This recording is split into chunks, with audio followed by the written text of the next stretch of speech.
oh, we really don't make it easy for ourselves. That was hard work. So, yeah, this is my reaction to the Arsenal-Cologne game. First game of the Europa League, which I've literally just come back from watching. Oh, crazy night at the Emirates. It always is. Like, Arsenal never manage to do things easy. You know, if there's an easy way and a hard way, Arsenal will pick the hard way every single time. We've just won the game by 3-1. It was basically a tale of two halves. Like, it really was a tale of two halves. Like, first half, absolutely woeful. You know, shocking. We were just shit in the first half. Absolutely shit. You know, there was no positive I could take out the first half whatsoever. The only positive I could take out the first half was that we actually, you know, the first half ending basically is where I was going with that one. You know, we were only 1-0 down, and secondly that, you know, the first half was actually over. But second half, unusual from Arsenal, but we actually woke up, we kickstart, we went into the gears that we know Arsenal can do, and it was just a sensational second half. Really, we made it really easy. It's been a kind of a very strange evening. This was meant to be recorded an hour earlier. There was a lot of trouble, and I want to touch upon the events that happened off the field before we actually get onto the events of what happened during the game, because it's just, you know, it's not great. It really isn't, and it's kind of it's disgusting really what is happening right now, you know, in terms of football fans, and, you know, in terms of controlling football fans. You know, at the Emirates tonight there was meant to be 3,000 away fans from Cologne, and they let in about 10,000. And obviously before the game there was a lot of, you know, trouble, and there was a lot of suspected violence. There was the trouble was brewing basically, you know, in certain parts of London and inside the Emirates. You know, it was brewing, you know, and people were predicting that like a riot was about to be incited. So it wasn't great. The game was pushed back an hour, was delayed by an hour, and, you know, there was a lot of speculation that the game actually wouldn't go ahead, and obviously the game did. But, you know, it's just, it shouldn't be happening. You know, in the modern day, this should not be happening. You know, it's the first Europa League game.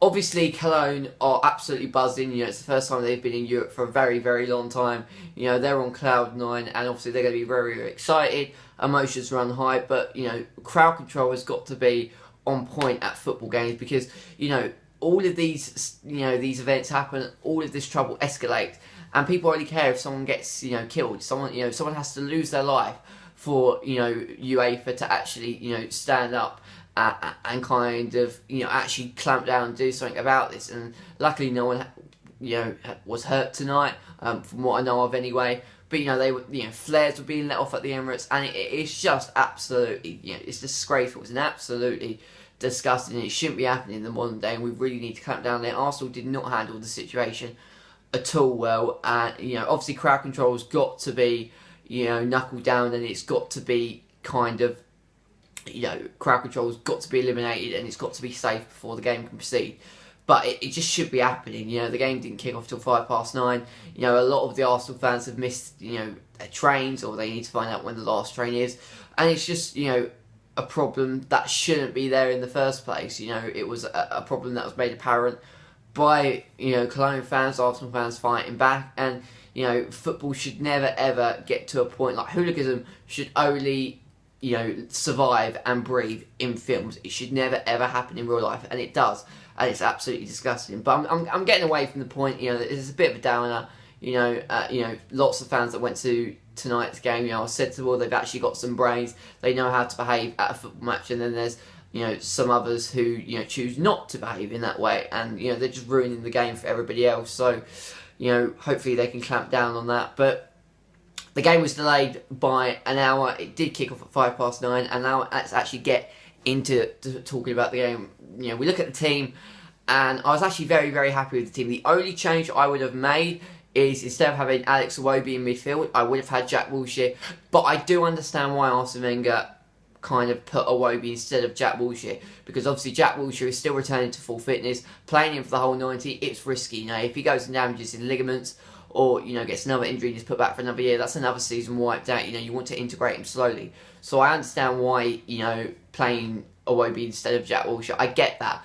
And I kind of was a bit agitated, but the more I thought about it, the more I kind of understood that Arsene Wenger deliberately meant to do that. And he did bring on Wilshere, who looked absolutely brilliant in that second half, really was. And I really hope Jack Wilshere has a season where he can get a run of games, to go in, and he can actually get back into the first team, because, you can't deny the talent that Jack Wilshere possesses. But when you look at, his playing career, he's just been absolutely riddled with injury, and it's been quite unfortunate that Jack Wilshere has been, kind of riddled with injury. So, I really hope he gets a full season under his belt, and he actually can get a run of games, going, because when he's in the team, he's a top player. You can't question the quality that he has. The only reason that he hasn't lived up to that full potential is because of injury, and injuries have just not helped him whatsoever. So it was great to see Jack Wilshere back in an Arsenal shirt tonight. It's where he belonged. He looked absolutely, it was very weird in being at Bournemouth last season. But now let's get with the negatives of the game. And first half was absolutely disgraceful. It was a woeful performance by Arsenal in the first half. I got so frustrated because we're passing in triangles. It's all side to side. We're not playing quick. We're not being direct. I was predicting where Arsenal were going to go kind of 2, 3, 4 seconds before they actually were doing it. It's all sideways. There's no intensity. There's no cut for it. You've got to hit the heart, is what I said. You've got to hit the heart of Cologne. All this sideways, crossing it, switching the play left, right and centre, keeping the ball, having all this possession, it's lovely, but you're not doing anything with it. The goalkeeper did have a big save to make whatsoever in the first half, and it was just a very, very easy first half for Cologne. We were just playing it sideways, we were moving it across, and we weren't doing anything, we weren't penetrating, we were just keeping the ball, we were fluffing it. It looked like we couldn't be arsed, and I was getting so frustrated because the Europa League it's not the greatest competition in the world. It's a competition that a lot of people don't want to be in. Some people refer it as B-Tech Champions League football. But when you're in the competition, and, they say in life, you have to make the best of a bad situation. We want to be in the Champions League. We want to be in the top 4. And we're not, because we didn't get into the top 4. We weren't good enough. Liverpool beat us. But, now that we're in it, we might as well give it a good go to try and win it, because it could be our only, kind of journey and passage and invitation into the Champions League next season. It could be the only road to get there, because getting into the top 4 this season is going to be very, very difficult. So, we might have to do what Manchester United did, and they took it very, very seriously. That's what we need to do. And what I saw in the second half, we were taking it seriously. What I saw in the first half, it looked like we couldn't be arsed, and we were absolutely shit. We were shit in that first half. We really were. I can't think of a nicer term to use that other than just being absolutely dog shit. Shit on the shoe is what Arsenal were in that first half. And when I look at Arsenal that first half, the biggest problem is that playing in this back three, it's not working. You can see it in the second half. We switched to a back 4, and just look at the difference. Look at the difference where players are playing in their actual position. They're playing, where they want to be. Not in a back 3. Monreal is not a centre back. It's not working, and Rob Holding and Per Mertesacker were being exposed far too much. Now, the goal that Cologne scored, right, we need to talk about this as well, because it was a good goal. It was not a great goal. I'm not having this. I was saying that, the commentators, Ian Dark, were going, oh, what an amazing goal, absolutely screamer. John, great Arsenal player, absolute legend. But John, you were wrong on this. Saying it's an absolutely fantastic goal. It wasn't. It wasn't a fantastic goal, right? Ospina, what are you doing? Ball is whipped over the top. Ospina comes out and takes it, kicks it, and he gives it straight back to a Cologne player. I can't remember his name, so apologies for that. But, Ospina is a good 10, 15 yards out of his line. He's not on the line of the goal. And all that, the Cologne player has got to do is he's just got to swing it. He's just got to curve it into that top right corner, and he's going to beat Ospina, and he did. And it was a good goal. It was a good goal. It was not a great goal. Ospina should have done better. If he's on the line, that goal doesn't go in. And I think if you ask 100 footballers the next day to try and score that goal with a goalkeeper on their line, I don't think they scored the goal. And I generally believe that. It was a great goal. Well, it wasn't a great. It was a good goal, but it was not great. It was not a great goal whatsoever. It just wasn't. It really wasn't. Ospina, I don't know what he's doing. And Ospina's a good goalkeeper. Like, he really is a decent goalkeeper, but he just has these moments of, I don't know what you're doing, David Ospina. I really don't. He has these moments where he just loses the plot and he does things so stupid, you know, puts your team down. You're basically, Ospina at times is like on a bus and he just jumps off the bus with no one, you know, driving it, and then it veers off and goes off the road, you know. And when Ospina is driving the bus, he's good. I don't know what that analogy was. I really don't. I compared Ospina to a bloody bus. But anyway, you get my drift. You know, he's a good goalkeeper, but he just does stupid things. You know, he's erratic at times, shall we say? But you know, good goal from Cologne, and in that first half, there was just nothing about us. You know, that zip-zangy passing. You know, penetrating. You know, defences, getting into spaces, creating space for ourselves, passing it. You know, making our opposition feel sick because we're constantly moving it from left to right. There was none of that, and I went. You know, I made a drink at half time and I was just thinking, you know, Arsenal, Arsenal are like that kid at school that gets bullied but doesn't help himself because he keeps saying the wrong thing to make people bully him. Not that kid, just for the record, but, you know, they don't help themselves whatsoever. And, you know, I thought second half is just going to be the same over and over again. It's just going to be, you know, frustration, and we're going to lose. We're going to lose our first game in the Europa League. And surprisingly, Arsene Wenger, I don't know if he put a rocket up their arse, but he changed it. He changed it to a back four. He took off Rob Holding and he brought on Kolasinac. And what a player Kolasinac is. Oh my God, he's a beautiful, beautiful player. And I think I've got to give credit to Arsene Wenger. He found an absolute gem in Kolasinac. Got him on a free.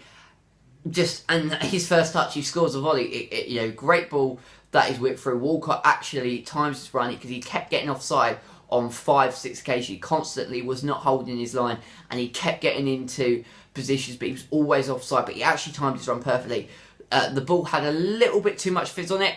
It went to the right and he had to kind of curve it because, you know, he couldn't chip it up and over. It kind of darted it to the left hand side and then he kind of clips it back, and then Kolasinac on the volley just heads it in, you know, with his foot, you know, absolutely just bolts it into the corner, and it was a fantastic volley, well taken. It got us straight back into the game, and you can see as soon as the second half kind of, you know, kicked off and, you know, was in fruition, Arsenal just turned up the gears and they got to the gear that we know they're capable of, and why so many Arsenal fans constantly get so annoyed, because we've seen it so much over the years. We've seen Arsenal play absolutely breathtaking, sexy, sumptuous football, and then, you know, we've seen that first half, you know, where we've just absolutely, you know, we've got nothing about us, and we're like Jekyll and Hyde.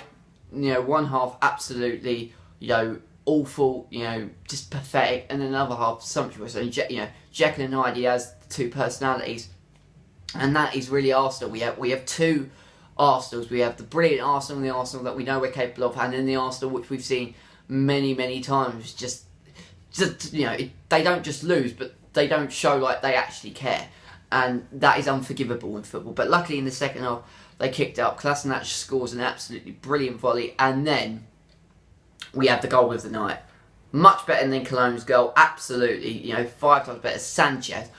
Oh my God. Alexis Sanchez. Absolutely sensational goal. Goes down the left-hand side. And he's got 3 Cologne players to beat. And he goes past one. And then he goes past the second. And then he just curves it all the way around, bends it, the curve, the bend, you know, the trajectory on the ball. Absolutely, it was a stunning goal, and that is why Manchester City wanted to buy him for 60 million. And people say he's not going to have, he's not going to have, his head on properly. He's not going to give 110% for the club. What I saw tonight in that second half, he looked like he desperately wanted, and he wants to be Arsenal, he wants to give 110%. There was a moment where he got into the same position again for this was when we were 3-1 up, and I'll get to the third goal in a minute, but there was a moment where he went down the left-hand side and the ball had just a bit too much power on it and he couldn't get to it, and you literally, because you heard it, he was picked up on the microphone and he literally went like, ah!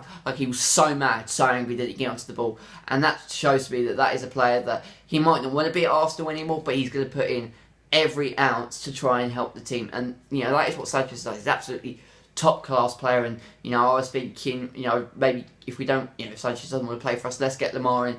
But I want Sanchez at the club any day. And, we've got money. We've got money to spend. We don't need to spend 60 million. And, if we go on a great run and have a great season, he might sign a contract. You know, he's here with us right now, at least till January. I'm not going to worry about it until he says, "Oh, I'm going to leave," or he's about to head out the door. You know, while he's here, he's doing a great job for us. And then from then on, it was just an easy. They had a couple of decent chances, Cologne, in the second half, but the third goal, Jack Wilshere, absolutely beautiful bit of play. He starts it, ball is then whipped in out wide to Reece Nelson. So I completely forgot his name, and we'll come on to Reece Nelson in a minute. But Reece Nelson whips the ball in. Jack Wilshere does a little fake, so he takes two players out of it. It then falls to Theo Walcott. Good save by Horn, comes back, and then Bellerin finishes it off, and it put the game to bed really at 3-1.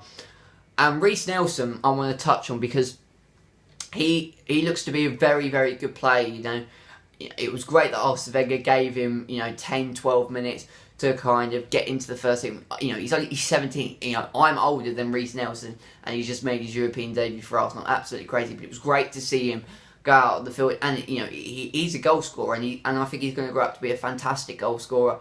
While he's at the under 23s, I think he scored 6 goals for them so far this season, and he looked good when he came on. And I think in the Europa League, if we're cruising in games, bring him on, get him some experience. Hopefully, he can get a couple of European goals, and that will do so well. That will be great for his confidence and great to kind of kickstart his career. And hopefully, he has many, many years. He should hopefully have the next 20 years at Arsenal if he could progress and become a great player. So he looks very, very encouraging. Was part of Arsenal's third goal. And yeah, it was a tale of two halves, really. A shocking first half and a stunning second half. I can't fault the second half performance. It was brilliant. And there are problems. There are problems at Arsenal still. Defensively was shocking. I really think now Arsene Wenger needs to switch to a back four. I would start at Stamford Bridge on Sunday, and I'd have a back four. Go back to your roots, because you look at how Chelsea play, with the three at the back, and then you look how we play with three at the back. And I think it was something that Arsene Wenger tried to adapt to, and it took off, and we actually did well last season. But I think now, we've lost to Liverpool, we've lost to Stoke, and we were losing to Cologne in that formation. I think it's safe to say that three at the back is just not our cup of tea. Go back to our roots. Go to 4 at the back. We could have Mustafi, Koscielny, Kolasinac, Bellerin. That's our back four. And then have Xhaka, Ramsey, Wilshere. You've got Sanchez, Özil, Lacazette. Our squad's decent and is actually quite strong. But I think what Arsene Wenger needs to work on and needs to find is he needs to find consistency. We need to have a back four, and the back four is vital, because yes, you can chop and change attacking players, but your back four should be a staple. It shouldn't really change. Look at Manchester United, Chelsea, Manchester City, Liverpool. Maybe not Liverpool, but Manchester City, Chelsea, United. You can almost predict their back four. And we need to have that. We need to have a back four that Arsene Wenger constantly goes with week in, week out, unless injuries, foretell onto him and he can't play it. But if we haven't got any injuries, we have that back four in the Premier League, and we have the same back four in the Europa League. Find that consistency, and then you can work on the back four on areas, because there's weaknesses in each of our centre backs. We're not brilliant. We're actually awful defensively, and you can work on the individual weaknesses and turn those into strength. But you have to have a consistent back four, and I think you just need to scrap the back three. But overall, and kind of my final point really to all of this is that we've got the win. We've kick-started the Europa League. We're top of the Europa League. Our other two sides drew tonight. We're against Bate, I think, in 2 weeks' time. And we should win all 6 of our games. There might be a couple of bumps along the way, but we've started tonight with a win, and we've now won back-to-back games, and now the big test is to see how we perform at Stamford Bridge. That is a huge test, because that's going to show us where this Arsenal team is. If they could win at Stamford Bridge, then maybe they, there's still problems there, but to win 3 games in a row since that horrendous day at Liverpool, it might look like Arsene Wenger's starting to get back to his old self, and that'll be a lovely set. I'd absolutely love to win at Stamford Bridge, and again, we're winning. I'm happy. I'm not going to take anything away from Cologne. They played very, very well, and I apologise, because in my last video in the Bournemouth game, I said that I didn't know of the team, and obviously I've heard of Cologne, the country in Germany, but I hadn't heard of the football team. That was a little bit snobbish of me, so I apologise to Cologne. I do have people from Germany watching my channel, so I apologise, you know, and the fans that came along and behaved themselves, you know, credit to them. You know, the atmosphere from the Cologne fans was absolutely exceptional. It really, really was. You know, they were absolutely brilliant tonight. You know, the sensible ones, the ones that behaved themselves. So, you know, we'll find out what happens when we go away from home to them. I think we were away to them in match day 4 or 5, I believe. Not too sure about that one, but you know, we've got the win. We've kick-started Europa League. You know, the first ever Europa League game that I've seen as an Arsenal fan. Kick-started it with a win after a very, very shaky start. And now we move on to Sunday, and let's see what happens at Stamford Bridge, because that is going to be a big test. It's going to kind of show us where this Arsenal side are right now. So that's going to be the end of the video for now. I think that's all of my points. I like to do these videos where I don't edit. I'm literally just speaking to you guys, and it's just kind of my raw, you know, thoughts and feelings and opinions, that I don't have a script. I'm just kind of sprouting, because I want this series to be something where it's like I'm with you at the pub and we're just talking about it. You know, I don't want it to be rehearsed. You know, I've got my Living in the Prem series where I do kind of rehearse and kind of talk about the Premier League, actually writing down my points. But this series, I kind of want it to be unique, because it's just me talking, and I love that rawness of it, and you guys really seem to enjoy it. So thank you so much for the support so far, and we will see what happens on Sunday, and I'll be talking more about Arsenal on Sunday. So thank you so much for watching. This is DJ Bagpuss signing out, and I shall speak to you later. Take care, and on to Sunday we go. See you later.